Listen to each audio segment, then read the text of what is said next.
네, 여러분 안녕하십니까. 11월 8일 금요일 아침 매일 성경 묵사 함께 나누겠습니다. 오늘은 디모데전서 5장으로 넘어가서 1절에서 16절까지 말씀을 먼저 함께 살펴보겠습니다. 제가 앞부분을 읽습니다. 늙은이를 꾸짖지 말고 권하되 아버지에게 하듯 하며 젊은이에게는 형제에게 하듯 하고 늙은 여자에게는 어머니에게 하듯 하며 젊은 여자에게는 온전히 깨끗함으로 자매에게 하듯 하라. 참 과부인 과부를 존대하라. 아멘. 오늘 본문의 내용을 중심으로 다양한 교인을 대하는 태도, 다양한 교인들을 대하는 태도라는 제목으로 말씀을 증거하겠습니다. 놀랍게도 교회는 어느 특정한 나이나 특정한 성별만으로 구성된 그러한 이 단체가 아니죠. 교회는 아주 놀랍게도 아주 갓난 아기부터 또 백발이 성성한 노인에 이르기까지 다양한 사람들로 구성된 아주 독특한 공동체입니다. 그들을 서로 대할 때 어떻게 해야 되는지를 오늘 먼저 크게 대전제로 이야기를 하면서 오늘은 구체적으로 그 당시 과부에 대해서 어떻게 존중할 것인가, 남편을 잃어버리고 또 홀로 된 그 여인들을 어떻게 대할 것인가에 대해서 구체적으로 오늘 5장 앞에서는 나오고 있습니다. 아마 그 당시에 그것이 아주 중요한 문제였던 것 같습니다. 그래서 먼저는 다양한 교인들을 연령대별로 어떻게 서로가 대우하고 또 예우하고 또 서로 존중해야 되는지를 먼저 이야기하고 나서 그 당시에 가장 그 디모데가 목회하던 에베소 교회 문제로 떠올랐던 이 과부들을 대하는 문제. 우리가 오늘날도 홀로 남편을 잃고 또 자식을 잃거나 이렇게 홀로 살아가는 여인들은 그렇게 삶이 녹록하지 않습니다. 아마 대부분 아주 여러 가지로 어려움을 당하며 살아가기도 하지만 이 당시에는 이 초대교회 당시에 아주 교회가 태동되고 시작될 당시에는 굉장히 어려움이 있었어요. 왜냐하면 전적으로 남편에 의존해서 살아가는 문화에서 남편을 잃어버리고 홀로 살아간다는 것은 전혀 경제적인 능력이나 사회적인 위치나 또 어떤 것을 해볼 수 없었기 때문에 굉장히 어려움 중에 있었기 때문에 교회가 그들을 어떻게 보호하고 존중해야 되는지를 말해주고 있습니다. 오늘날로 적용해보면 사회 약자들에 대해서 또 사회에서 큰 목소리를 내지 못하는 자들에 대해서 그들이 교회 속에서 있는 멤버들 중에도 그런 자들이 있다는 거죠. 그들을 잘 살펴서 어떻게 대할 것인가 생각해 보라는 또 내용이 담겨져 있는 것이죠. 오늘 첫 번째는 교인들이 그 다양한 멤버들 또 연령대로 구성되어 있는데 어떻게 해야 되는가? 1절에 보면요. 늙은이를 꾸짖지 말고 권하되 이렇게 되어 있습니다. 그러니까 노인들에 대해서 꾸짖으면 안 된다. 화를 내듯이 막 뭐 나이가 들었다고 무시하듯이 이렇게 해서는 안 된다는 것이죠. 꾸짖지 말고 권하되 아버지에게 하듯 하며 이렇게 말합니다. 그래서 나이가 젊은 사람들은 교회의 모든 그 노인들에 대해서 또는 우리보다 연배가 많으신 분들에 대해서 아버지를 대하듯이 그렇게 대하라는 거예요. 왜냐하면 교회는 하나님 안에서 한 가족이라 그랬어요. 그러니까 하나님의 그 교회라 그랬잖아요. 이 하나님의 이 교회 안에서는 형제 자매이지만 실제 또 연령대를 볼 때는 아버지를 대하듯이 대하면 된다. 그러면은 우리가 함부로 하지 않겠죠. 그리고 나이 드신 분들은 젊은이에게는 어떻게 하라고 형제에게 하듯 하라 이렇게 말합니다. 그래서 서로는 형제에게 대하듯이 하고 또 나이 드신 분들도 젊은 사람들을 아들 대하듯이 형제 대하듯이 그렇게 하고요. 2절에는 늙은 여자에게는 어머니에게 하며 똑같죠. 그 늙은 남자들에게는 노인들에게는 아버지처럼 늙은 여인들에게는 어머니에게 대하듯 하고 젊은 여자에게는 온전히 깨끗함으로 자매에게 하듯 하라 이렇게 되어 있습니다.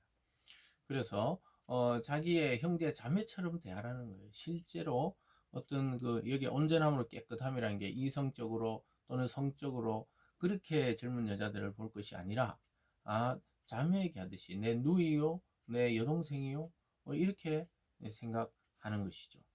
그런 식으로 전체적으로 교회 공동체의 다양한 연령대에 대해서 목회자도 그렇게 대하고 성도들끼리도 그렇게 하라 하면서 3절부터 구체적으로 과부에 대한 이야기 나옵니다. 3절은 참과부인 과부를 존대하라. 만일 어떤 과부에게 자녀나 손자들이 있거든 그들로 먼저 가서 자기 집에서 효를 행하며 부모에게 보답하기를 배우게 하라. 이것이 하나님 앞에서 받을 만한 것이니라. 그래서 자녀나 손자들이 있거든 어떻게 교회에서 지도해야 되나 먼저 자기 집에서 그 부모를 잘 섬기고 또 효를 행하는 것이 부모에게 보답하는 것이라고 가르치라고 이야기하고 있습니다. 그것도 하나님이 그걸 합당하게 생각하다는 것이죠. 아주 특수한 직업이나 또는 어떤 뭐 하나님의 부르심을 통해서 그런 일이 아니라면 아주 구체적으로 먼저 과부가 된 여인 또 그 어머니나 할머니죠. 그들을 잘 돌보라고 이야기하고 있습니다. 그리고 5절에 참과부로서 의로운 자는 하나님께 소망을 두어 주의로 항상 간구와 기도를 하거니와 향락을 좋아하는 자는 살았으나 죽었느니라. 그 참 과부는 뭐냐? 하나님 앞에 인정받는 과부는 외로운 자이지만 하나님께 소망을 두고 주야로 간구와 기도, 하나님께 기도하고 간구하는 것으로 자기의 그 고독과 외로움을 달래고 또 그 오히려 하나님으로부터 오는 그 충만한 소망을 가지고 기쁨으로 살아가는 것이죠. 반대로 향락을 좋아해서 그냥 막 되는 대로 그렇게 살아가는 사람은 살아있으나 영적으로는 죽은 자가 된다는 것이죠. 실제로도 내가 또 이것을 명하여 그들로 책망을 받을 것이 없게 하라. 누구든지 자기 친족 특히 자기 가족을 돌보지 아니하면 믿음을 배반한 자여 불신자보다 더 악한 자니라. 이렇게 말하고 있습니다. 그래서 자기 가족을 먼저 돌보라는 거예요. 누구든지 자기 친족과 부모와 또 부모는 자녀를 돌보는 것이 이 진정한 믿음의 사람이라는 거예요. 그렇지 않고 그냥 어떤 뭐 신앙의 일만 열심히 한다. 전혀 그냥 부모들은 팽개쳐 놓고 그것은 하나님이 볼 때 믿음의 배반자고 또 믿지 않는 자보다 더 악하다는 거예요. 믿지 않는 자들도 그렇게 행한다는 거예요. 그래서 우리가 완벽하게 할 수는 없지만 잘 이렇게 노년의 부모들 또 노년의 할아버지 할머니들을 잘 보호하고 또 살펴보는 것은 굉장히 성경적인 믿음의 사람이라는 것이죠. 그래서 이게 기본이지만 이 기본을 잘 이행하지 못하고 또 어떤 다른 것에 빠져 있는 것은 그것은 옳지 않다. 이렇게 지금 성경은 가리키고 있습니다. 그러면서 또 두 번째로는 과부들 중에 명부에 올려야 하는 과부가 있고 명부에서 제외되는 젊은 과부들이 있다고 말합니다. 구절에 보면요. 과부로 명부에 올릴 자는 나이가 60이 덜 되지 아니하고 한 남편의 아내였던 자로 선한 행실의 증거가 있어 혹은 자녀를 양육하며 혹은 나그네를 대접하며 혹은 성도들의 발을 씻으며 혹은 환난 당한 자를 구제하며 혹은 모든 선한 일을 행하는 자라야 할 것이요. 그래서 아마 그 당시에는 이 참 과부에 대해서 이 교회 명부에 올려서 그것을 보호했던 것 같아요. 그래서 한 남편의 아내였던 자로서 정절을 지키며 또 60이 덜 되지 않다. 이 말은 60이 넘은 자. 그래서 어떻게 보면 나이가 좀 있으신 그 당시에 60이 넘었으니 나이가 있으신 분들이면서 선한 행실이 모든 사람이 그렇게 누가 봐도 그는 참된 하나님 안의 과부로서 평생을 살아갔던 자이다. 이러한 내용의 증거가 있을 때 명부에 올리라고 이야기하고 있죠. 오랜 시간 동안 검증되어야 하고 또 하나님 나라를 위해서 자기가 재혼하지 않고 하나님 일에 헌신했던 자들을 아마 그렇게 올렸던 것 같습니다. 그래서 뭐 그 명부에 올렸다가 또 뭐 재혼해 버린다든지 이러면은 또 이게 좀 덕이 되지 못하기 때문에 아마 그 당시의 교회의 어떤 내부 상황이겠죠. 그래서 선한 일을 행하고 또 믿음을 지키고 또 가족을 지켰던 그런 여인들에 대해서는 참되게 대하라. 그러나 젊은 과부는 올리지 말라는 거예요. 11절에 젊은 과부는 올리지 말지니 이는 정욕으로 그리스도를 배반할 때 시집가고자 함이니 처음 믿음을 저버렸으므로 정죄를 받느니라. 그래서 그 젊은 과부들은 이 결혼할 여지가 있다는 거예요. 결혼 자체를 비판하는 것이 아닙니다. 그러면 어떠냐면 이 여러 가지 또 그 당시의 문화 속에서 올렸다가 또 뭐 갔다 하면 자기 자신도 민망하고 성도들도 분란이 있을 수 있고 또 젊은이들이 또 뭐 재혼하는 걸 막았다 이런 내용은 아니에요.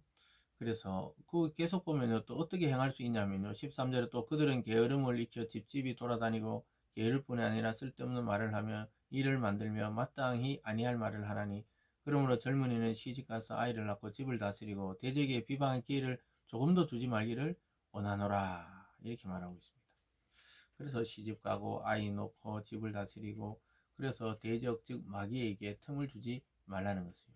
죄에 물들지 않도록 보호하는 조치를 하고 있다는 것을 알게 됩니다. 그래서 편히 결혼하고 가정을 다시 꾸릴 수 있고 또 봉사의 직분을 미루는 것이 적당하다는 거예요. 나이 드신 가부들은 명부에 올려놓고 또 교회 일을 돌보고 교회 어려운 자들을 돌보는 그런 일에 직분을 줄 수 있지만 이 젊은 가부는 그렇게 직분을 줬다가 또 그 명예를 훼손하고 자기 스스로도 그러한 일을 당하면 안 되기 때문에 이야기하고 있습니다. 오히려 편안하게 가정을 가지고 아이를 놓고 평범하게 살아갈 수 있는 기회를 줘야 된다고 이야기하고 있습니다. 그러면서도 15절에 이미 사탄에 들어간 자들도 있도다. 그래서 완전히 이제 교회를 떠나서 세상에 물들면서 그렇게 살아가는 젊은 가부들이 아마 그 당시에 실제 있었던 것 같아요. 그래서 이런 타락의 길을 걷지 않도록 주의를 주고 있는 겁니다. 오히려 가정을 꾸리고 자녀를 놓고 정상적인 삶을 살아갈 수 있도록 돕는 것이 오히려 젊은이에게는 훨씬 낫다는 거예요. 나이 드신 가부들은 명부에 올려서 그들을 존중하고 그 당시에 어떤 교회 내에서 이런 일들이 있었겠죠. 16절에 만일 믿는 여자에게 과부 친척이 있거든 자기가 도와주고 교회가 짐지지 않게 하라. 이는 참가부를 도와주게 하려 함이라. 그래서 책임질 부양할 가족이 있으면 가족이 책임지는 것이지 1차적으로 가족이 책임지고 안 될 때는 교회가 좀 돌봐야 된다 이거죠. 무조건 교회에 다 떠넘겨서는 이걸 다 감당할 수 없다고 이야기하고 있는 것입니다. 사랑하는 여러분, 오늘 말씀을 통해 교회 내의 다양한 분들에 대해서 우리가 잘 유심히 보며 존중하고 또 그들의 인격을 무시하지 않고 또 참 믿음으로 나갈 수 있도록 함께 보호하는 우리들이 되기를 바랍니다. 기도하겠습니다. 사랑의 하나님 아버지, 이 말씀처럼 모든 연령대와 모든 나이대에 대해서 우리가 새로운 시선을 가지고 가족적인 개념을 가지고 바라보게 도와주시고 하나님 안에서 믿음을 잃지 않도록 격려하고 돕는 방향으로 우리의 모든 시선을 옮겨주시고 또 어려움에 빠진 자가 있다면 주님 친히 우리들을 통하여 도와주셔서 그들의 믿음을 잃어버리지 않게 하여 주시옵소서. 감사드리며 예수님 이름으로 기도드리옵나이다. 아멘.